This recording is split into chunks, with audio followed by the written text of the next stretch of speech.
Kia ora, welcome back, and it's great to have you here. This afternoon, I'm here sitting with Dr. Matthew Stevens, and to talk about becoming more digital and becoming more human. And we've got Matt here, who is from Media Design School, and I have to say, a little bit of a plug, Media Design School was where I cut my teeth in education 25 years ago.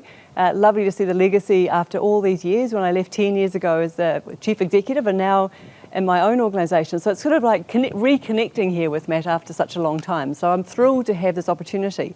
But let me talk a little bit about what Matt's been doing over the last 13 years. He has been teaching, a really important part of Media Design School, focused on interactive design and development across a range of programs offered by Media Design School. He was actually an interactive and web designer, developer prior to going into teaching. But in the role of teaching, he's also found time to go ahead and get a PhD, which I'll ask him a little bit about in a moment. But the summary really of what we want to talk about today and things I'm going to probe you on, Matt, is really about how digital transformation does need to put people first. Love to hear your views about that, and also how are you thinking about the navigation of these really complex problems that the world is facing, and how does design or design thinking and the way that you take your practice into the classroom, but also into your own world. So let's start by just talking about what do you do and how do you think about digital transformation? Yeah, well, I guess what I do, I'm the program coordinator for our digital transformation program at Media Design School, and that includes a postgraduate certificate and 5 micro-credentials. So I've been developing a lot of the program myself, and I've also been teaching some of the components and generally organising the whole program. I think for digital transformation itself, I mean, a lot of people don't really fully understand what that means, and for us it's really something that can be applied to any type of transformation in any context that leverages digital technologies to solve problems within those particular contexts. So for example, it could be in a small business, it could be a medium-sized business, it could be a not-for-profit organisation, and the types of problems and the size of the problems really depend on the context and the organisation. So that's generally what digital transformation is, but our focus is not so much on the technology itself, although that's really important, but it's more on how can we leverage the technology to solve problems for human beings. And those human beings are all humans, so it's not just customers, it's not just employees, it's not just shareholders, but it's everyone, including communities, society, and even more broadly than that, the planet itself. So amazing. Yeah. So can I assume then you've got students who are coming in from different disciplines, so Yep. different industries? Yep. And then with different problems to solve. Oh, absolutely, yeah. And so is there any commonality? You know, do you see any particular sector who is leading the charge thinking about digital transformation, or is it really just as broad as you can imagine? Well, in actual fact, a lot of the people who are coming to do the course are people who are in organisations that are probably lagging a bit behind. So they're not really at that cutting edge. They're the ones that want to find out what it's about and how they can actually transform their own businesses. The larger companies that are at the forefront of digital transformation are probably, in terms of might be banks and these sort of larger corporates and tech companies, but they've already sort of, to a certain extent, in the, they're already doing it and know what they're doing. So that's been quite interesting. We've had a lot of people from council, government organisations, and they're the ones that seem to be lagging behind, and also small businesses. One of the things I often talk about is we are a country where you're either employed by the government, the biggest employer, or local government, or number 2 is you're self-employed. Yeah. And so we've, a huge kind of community of SMEs, or small and medium businesses. Does it, do you have to think about your size of your business differently when you're thinking about digital transformation? If you're an organisation with 3 or 4 people, how do you think about that compared to someone who's got a large team? What would be the key difference? Yeah, well, I think it's about, you've got to firstly analyse where your business is at the moment. So you've got to do almost like a stock take. But it's not just analysing where your business is, but understanding the industry sector and how you compare with other people, and also what the audience or the market expects. So I think with a lot of small businesses, say for example you're in retail, then you are competing with expectations of that people will sort of best practice of the best of them.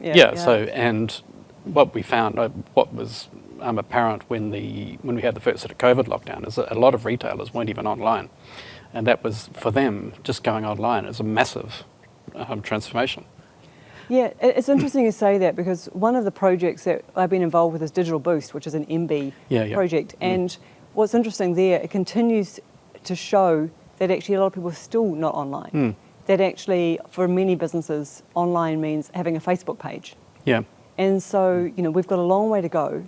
Is the driver for a lot of the students you're teaching productivity? Is it trying to acquire customers faster, better? Is it trying to reduce costs? Is it trying to improve staff outcomes? What is the key driver, or is it just again? There's sort of quite a wide range. I think really it's about identifying the problems within the organisation and looking at the problem first rather than the outcome, and working out what they can do, and actually looking at it as a design problem. And so I don't think necessarily productivity is a driver, but that certainly efficiency is one aspect of it if you're looking at internal sort of systems and processes. But for a lot of people it's how do they better serve their customers or their clients in a more sort of seamless and better way, so that they have a better user experience, if you like, of their services and products. And I think that online particularly, the user experience now is becoming very sharp and very focused and very personalised at the top end of town. So the gap between those who are sort of starting off for the first time is obviously growing. And I think that we're going to see more people obviously need to step into this digital transformation space and saying, well, it's about now. We have to do it now, because if we don't, we don't really have a business. And analogue business today isn't really a business, I mean, in a true sense, because the value that people put on an analogue business is a fraction of a digital business. There's all these intangibles that we now value from the valuation of a company is how many databases do you have, how many websites or interactions and autoresponders and all the things that go with running a business today.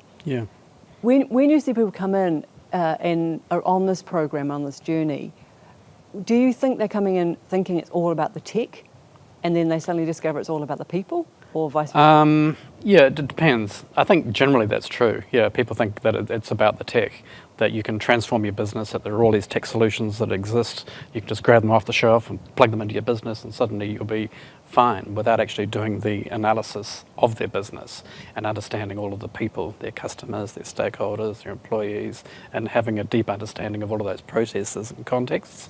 And so once they do that, they sort of realise that, okay, it's not a matter of just grabbing this solution and sticking it in here, but actually working out what the problem is and creatively solving that. And maybe it's actually using lots of different set of technologies, and sort of using a suite of technologies, or creating an ecosystem of technologies.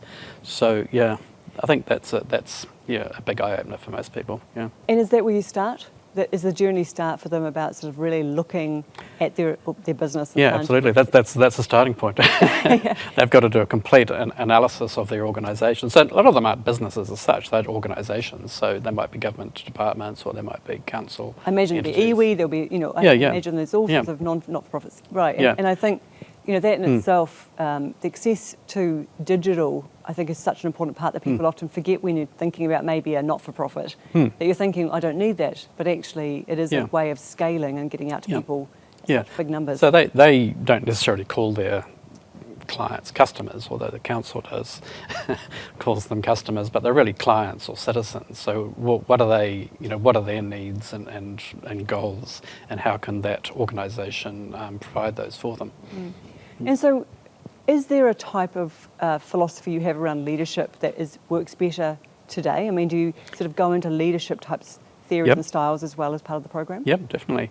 So one of our, so maybe I should just sort of pull back a bit. So we have a number of the components, so that the course itself, the postgraduate certificate, is broken into a number of small components, which are only 6 credits each. They're part-time. They run for about 7 weeks, and then they involve about 8 to 9 hours of sort of study time each. And there's sort of a mixture of sort of conceptual design, leadership style components, and some technical ones as well. And so the design approaches are human-centered design, design thinking, user experience design, and then we also look at agile mindset and dynamic leadership. So, and that's sort of coming back to the question. So it's really about how do you transform businesses so that they away from old hierarchical models of management and leadership to more agile, flexible organizations. And so it's when we talk about an agile mindset, it's not so much about using agile methodologies like Kanban or Scrum in working in teams, but it's how do you transform the whole organizational mindset and culture.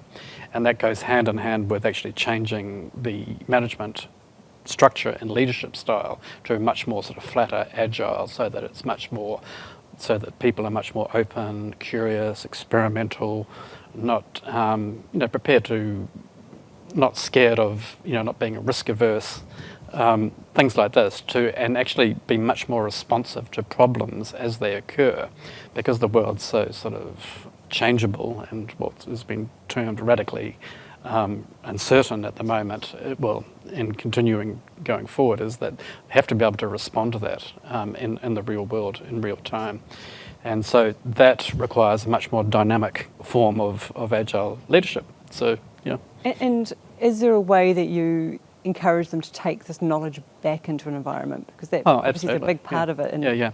So basically all of the projects that they're doing are hands-on within their own organisations. And practice, so whether it's design thinking or user experience or digital transformation, they've got to look at their own organisation and pull up problems that exist, real-world problems, and understand those from a human-centred basis, and actually work through those in a design thinking way to come up with sort of creative solutions, prototype solutions, and test them out in their context that they come from. And just talking about human design, I mean, for some people watching in might be thinking, this is a term I've heard, but I don't really understand it. Can you just expand a little bit about what that is? Human-centered design? Yeah. Human-centered design versus just design when they're thinking about, graphic design. Now, what's the, just to avoid any... Well, there's actually, there's a whole development. So I don't know if you've heard of a guy called Don Norman. So he sort of, in his book, The Design of Everyday Things, way back in the 80s, he sort of came up with this idea of human-centered design, which was actually involved mainly products themselves. So it could be a table or a chair or a teapot or whatever it is, and looked at how do people, human beings, interact with those. And so that's actually shifting the focus from the aesthetic of it, although that's still important as well, to how do people use it and how do they interact with that. So that was where it came from, but it's sort of been expanded beyond that. And he's got 4 main principles. The first one is to understand the people you're designing for in their context in a deep way. Then the second one is to understand get to the root of the problem and to solve the real problem. Often designers or people who are solving problems are solving symptoms rather than the underlying causes. Right. So it's actually going deep and unpeeling the layers to actually find out what the root causes of the problem are. And then the next one is that everything is a system, so everything is interconnected. So you can't, if you change one thing, other things will change. So you've got to sort of think about the context that you're designing and how it interacts with lots of other And that moves into systems. System thinking, I'm assuming? Absolutely, yeah. Right. And then the fourth principle is to start small with practical interventions and iterate and just get stuff happening. Prototyping and making changes. Don't sort of overthink it. Just get in there and start making those changes. So that's human-centered design. But over the last, decade or so, he sort of moved beyond that to what he calls humanity-centered design, which is beyond just individual people interacting with things, but it looks at groups of people. So that's communities and societies, and how these principles then are applied to these sort of broader groups of people in terms of things like co-designing with groups of people, for example. And so it's not the designer telling a group of people, this is how you should do things, but actually inviting them in and co-designing with them to create, to find solutions. And then his latest one is 21st Century Design, which takes it out broader further, which is looking at the whole planet and all of the complex socio-technical problems that exist. So things like the 17 sustainable UN goals, for example, is a good starting point. So it could, but ultimately these are big, huge, wicked problems, and it requires a lot of different people working in a lot of different disciplines, coming together and cooperating and collaborating on these things. Yeah, I can imagine, I mean, because you're going micro, macro, or other way around, sorry, macro, micro, and I imagine for a lot of people who are thinking of a startup, at that very early stage, this would be a great program as well, because they start thinking about how they're going to solve the problem, not just, I'm going to create a tech solution and then people will come. Yeah. And do you see that? Do you sort of see people thinking, I want to build this into the kind of this early stage, sort of almost build it as a building blocks of a business? Yeah, essentially they're exactly the same principle. So it doesn't really matter whether you're starting a new business or a new product. It's applying those same approaches to those. Yeah, we've had a few people come through who are looking at starting up their own businesses. So yeah, it's exactly the same And process. What do you think is the most misunderstood part about tech in the process? Well, I think that, how should I put that? So a lot of tech is, especially tech that fails, I suppose, is solutions looking for problems. Yeah. So if you put the solution first, and often tech is developed by people who are solving tech problems. They might be scientists or technicians who, if you take AI, for example, it wasn't really developed as something, didn't really start as a problem about how can we solve this problem, but it was about how can we recreate intelligence or create an artificial intelligence just for the sake of it. And a lot of these technologies end up being solutions looking for problems, rather than the other way around. But that doesn't, it's all part of the same ecosystem. And if the tech didn't exist, then the people trying to solve the problems wouldn't have the solution. So it's not that one way is better than the other, but in the end of the day, for these things to become useful to people, you've got to start with the problem rather than the solution. So if someone's out there right now thinking, hey, this sounds like the ideal program for me, first of all, part-time, full-time, both? Well, at the moment, we're offering it just part-time. We originally thought about doing it full-time, but what we discovered is this is mainly for working adults, and no one's going to take a year off or whatever to do this. Yeah. So what we've designed it around people's sort of busy working lives. So they are quite small components. There's 10 of them, though, so there's quite a few to take. Yeah. But they are only 7 weeks long each, and it's around 8 to 9 hours of study time a week, and there is one live session a week that we do in the evenings. Okay. So it doesn't interfere with their work life.